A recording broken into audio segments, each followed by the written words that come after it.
Hello friends, ये question Navodaya वाले exam में, नवोदय पीजीटी के एग्ज़ाम में 2019 के अंदर पूछा गया था।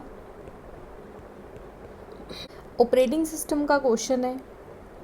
इस क्वेश्चन को हमें कैसे अटेम्प्ट करना है। Switching the CPU to another process requires performing a state save of the current process, a state restore a different process, this task is known as. इसका मतलब है, ये बोल रहा है कि जो सीपीयू है वो किसी एक प्रोसेस पे काम कर रहा है, बट ये किसी दूसरी प्रोसेस का काम करना चाहता है। अभी काम कर रहा है P1 पे और ये काम करना चाहता है P2 पे। तो इस प्रोसेस को वो छोड़कर इस प्रोसेस पे स्विचिंग करना चाहता है। उस टाइम पे क्या क्या चीज़ें रिक्वायर्ड होती है। तो हमें एक चीज़ करनी होती है कि जो प्रोसेस चल रही है, performing state save the current process, जो भी प्रोसेस चल रही थी, अभी करंटली चल रही थी, जैसे P1, इसकी सारे की सारी स्टेट है, इसका जो डेटा है वो पहले सेव करना। और जिस नई प्रोसेस पे सीपीयू अब काम करना चाहता है, जैसे P2, तो इसके डेटा को सीपीयू के अंदर रीस्टोर करना। इस टास्क को, इस प्रोसेस को क्या कहा जाता है, ये क्वेश्चन यहाँ पे पूछा गया है। Task switch, process switch, status switch या कॉन्टेक्स्ट स्विच। तो सबसे पहले तो हम ये देखेंगे कि ये कैसे डेटा को सेव करता है, क्या ये पूरा प्रोसेस होता है। अब मैंने आपको जब सीपीयू शेड्यूलिंग्स बताई थी, तो आपको मैंने बताया था एक पीसीबी होता है जिसे बोला जाता है प्रोसेस कंट्रोल ब्लॉक। इसका नाम क्या है? प्रोसेस कंट्रोल ब्लॉक, प्रोसेस को कंट्रोल करने वाला ब्लॉक। तो जितनी भी सीपीयू के अंदर या कंप्यूटर के अंदर मेन मेमोरी में जो भी प्रोसेस रखी हुई होती हैं, उन सब का डेटा अपने अपने पीसीबी के अंदर होता है। मान लेते हैं यहाँ पे प्रोसेस P1, P2 और P3, ये सभी प्रोसेस मेन मेमोरी में है। इनका प्रत्येक प्रोसेस का अपना अपना एक अलग पीसीबी होता है। इस पीसीबी में होता क्या है? इस प्रोसेस का आईडी नंबर, ये प्रोसेस किस डेटा पे काम कर रही है, कौन से रजिस्टर ये यूज़ कर रही है, इसमें क्या ऑपरेशन परफॉर्म होने वाला है, और कितने ऑपरेशन इसके हो चुके हैं और कितने पेंडिंग है। ये मान लो आपकी इस प्रोसेस से रिलेटेड सारी जानकारी इस पीसीबी के अंदर आपको अवेलेबल हो जाएगी। अब ये अवेलेबल करवाने का रीज़न क्या है? तो सबसे पहली बात तो ये, आपको ये पता है कि सीपीयू जो है उसके पास अपना खुद का दिमाग नहीं है, वो खुद से अपनी कोई कैलकुलेशन नहीं कर सकता। हम कंप्यूटर के अंदर जो भी प्रोसेस होती हुई देखते हैं रनिंग के अंदर, वो सारी प्रोसेस कहीं ना कहीं पे सेव होती हैं कि सीपीयू अगर ये वाली कंडीशन आएगी तो ये काम करेगा, ये कंडीशन आ जाएगी तो ये काम करेगा। प्री फिक्स सारे प्रोग्राम सेव होते हैं। उन प्रोग्राम के अकॉर्डिंग सीपीयू जो है वो डिसीज़न लेता है। मान लेते हैं कोई ऐसी एरर आ गई या दिक्कत आ गई जो सीपीयू के अंदर हमने डिफ़ाइन नहीं की। फॉर एग्ज़ाम्पल, हम कंट्रोल के साथ में अगर क्यू को प्रेस करें तो सीपीयू को हमने ऐसी कोई इंस्ट्रक्शन दे नहीं रखी। ये किसी ना किसी की कोई शॉर्ट ट्रिक नहीं है। इस वजह से सीपीयू यहाँ पे कंफ्यूज हो जाएगा, वो कुछ भी नहीं कर पाएगा।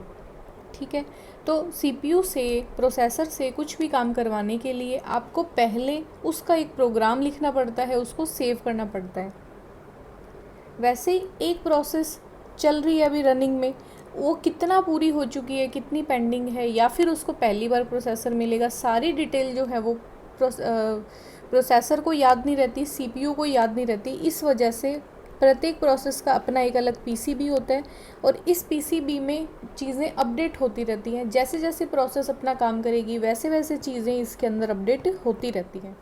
अब इसमें एग्जाम्पल वापस से वही लेंगे। इस तरह का जो काम होता है उसमें हम एग्जाम्पल लेते हैं गोलगप्पे वाली रेडी का। तो ये जो सीपीयू है वो तो है गोलगप्पे खिलाने वाला बंदा, और ये जो सारे पर्सन है P1, P2, P3, ये हैं वो सारे लोग जो गोलगप्पे खाना चाहते हैं। अब देखो, सबको खिलाने थे 5-5, बट इसको 3 खिला दिए, इसको अभी तक एक भी नहीं खिलाया, और इसे जो है वो 2 खिला चुका है। ये कुछ अभी रेशो चल रहा है इनका। इस बंदे को सारी चीज़ें याद रहती है, खिलाने वाले को सारी चीज़ें याद है कि उसने किस किस बंदे को कितने कितने गोलगप्पे खिला दिए। अब आप ये सोचो, ये जब इसे गोलगप्पा देगा तो इसको पता है कि मैंने पहले इसको नहीं दिया गोलगप्पा एक भी, अब जब मैं दूंगा तो इसका जो गोलगप्पे की काउंटिंग है वो हो जाएगी 1। ठीक है, फिर वो क्या करेगा, अपने दिमाग में, उसके दिमाग में अभी क्या चीज़ सेव है, उसके दिमाग में ये 1 सेव है, बट वो अगले वाले पर्सन पे जब जाएगा तो वो एक डेटा जो है अपडेट करेगा कि अब मैं दूसरे बंदे पे आ चुका हूँ और इसे मैंने पहले 3 खिला दिए थे। ठीक है, 3 खिला दिए थे तो अब कौन से वाला हो गया, अब चौथा गोलगप्पा हो गया।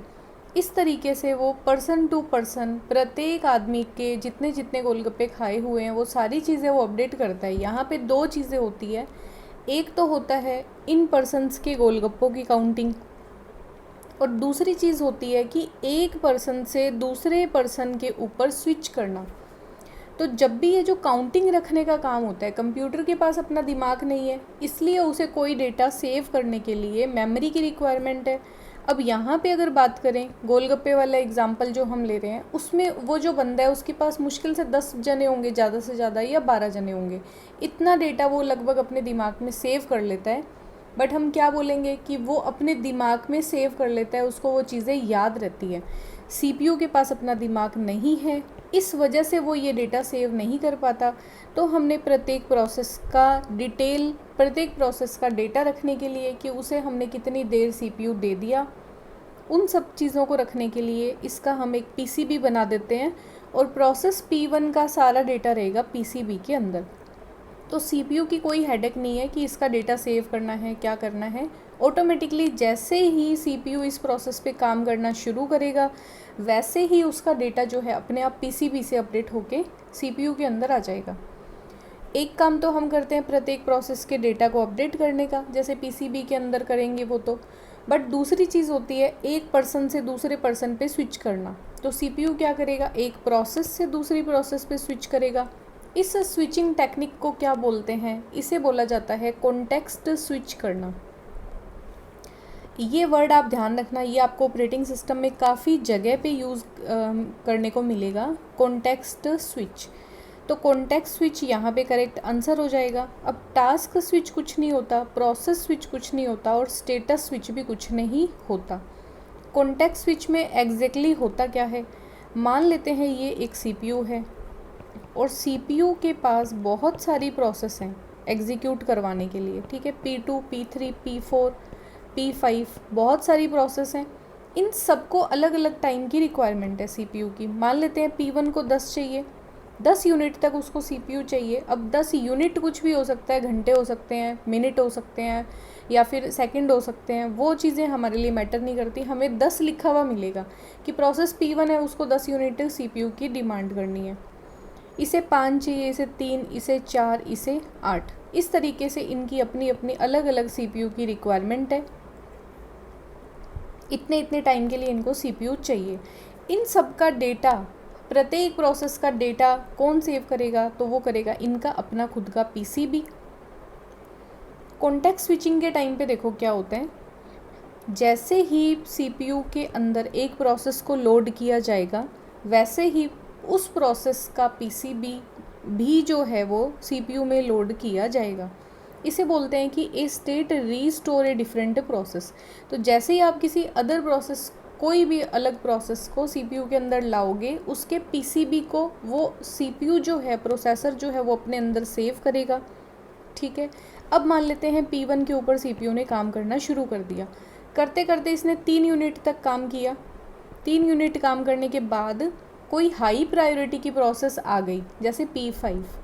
P5 एक हाई प्रायोरिटी की प्रोसेस थी कि अभी उसको करना अर्जेंट है। P1 को सीपीयू को बाहर निकालना पड़ेगा। तो बाहर निकालते टाइम पे देखो सीपीयू के ऊपर कितनी रिस्पॉन्सिबिलिटी है।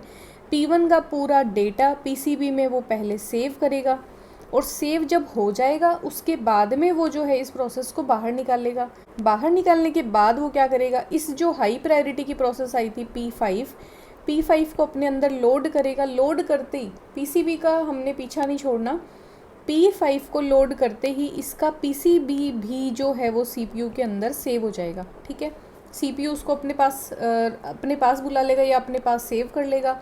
अब वो चेक करेगा कि प्रोसेस P5 जो है उसको क्या काम है, उसको कितने यूनिट तक CPU की डिमांड कर रखी है उसने, और मुझे उसे कितना टाइम देना है, वो सारी चीज़ें।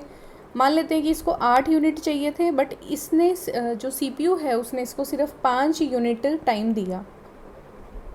ये 5 यूनिट टाइम देने के बाद इसके पेंडिंग कितने रह गए, 3 यूनिट। तो वो 3 यूनिट इस PCB में अपडेट हो जाएंगे। अपडेट होने के बाद CPU इस प्रोसेस को बाहर निकाल सकता है। ठीक है, यहाँ पे हमें एक चीज़ और ध्यान में रखनी है कि P1 कोई प्रोसेस है जिसके ऊपर CPU अभी काम कर रहा है, और P2 कोई प्रोसेस है जिसके ऊपर CPU अब नेक्स्ट काम करना चाहता है। तो पहले वो प्रोसेस P1 जिसके ऊपर काम कर रहा है उसके कॉन्टेक्स्ट को सेव करेगा, सेविंग करेगा, और P2 प्रोसेस जिसके ऊपर अब वो अगला काम करना चाहता है उसके डेटा को लोड करेगा। ठीक है, तो यहाँ हम बोल सकते हैं लोडिंग PCB ऑफ P2। ये जो बीच में टाइम लग रहा है ना एक प्रोसेस से दूसरे प्रोसेस पर जाने के लिए, इसे बोला जाता है कॉन्टेक्स्ट स्विचिंग टाइम।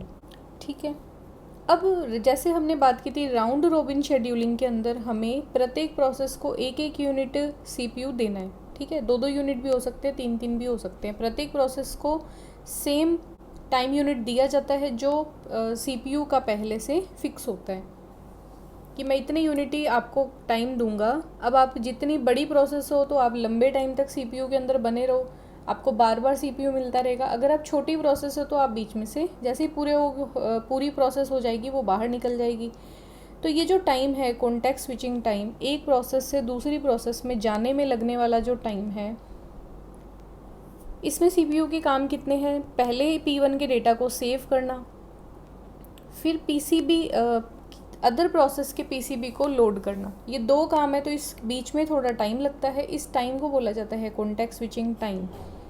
अब saving the context of one process, कि आप एक प्रोसेस की कॉन्टेक्स्ट को सेव करोगे। Loading the context of another process is called context switching, और इस प्रोसेस को बोला जाता है कॉन्टेक्स्ट स्विचिंग।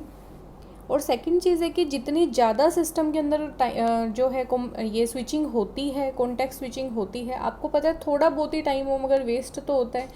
इस वजह से ये जो कॉन्टेक्स्ट स्विचिंग का टाइम होता है इसे एक ओवरहेड माना जाता है। किसके द्वारा माना जाता है, CPU के द्वारा। सिस्टम के लिए ये एक ओवरहेड है कि प्रोसेस को एग्जीक्यूट करवाने के लिए उतना टाइम तो CPU को देना ही पड़ेगा, बट हमारा थोड़ा थोड़ा करके कौन सा टाइम वेस्ट हो रहा है, जो कॉन्टेक्स्ट स्विचिंग टाइम हमारा बीच में लग रहा है एक प्रोसेस से दूसरी प्रोसेस में जाने के लिए। तो इस तरीके से ये सारा प्रोसेस होता है, और यहाँ पे करेक्ट आंसर हो जाएगा ऑप्शन नंबर 4। वीडियो आपको कैसा लगा आप मुझे ज़रूर बताएं, और अगर चैनल पे नए हैं तो चैनल को सब्सक्राइब ज़रूर कर लें, साथ में बेल आइकन को भी प्रेस करें ताकि लेटेस्ट वीडियो का अपडेट आपको टाइम से मिल जाए। मिलते हैं नेक्स्ट वीडियो में। Thanks for watching.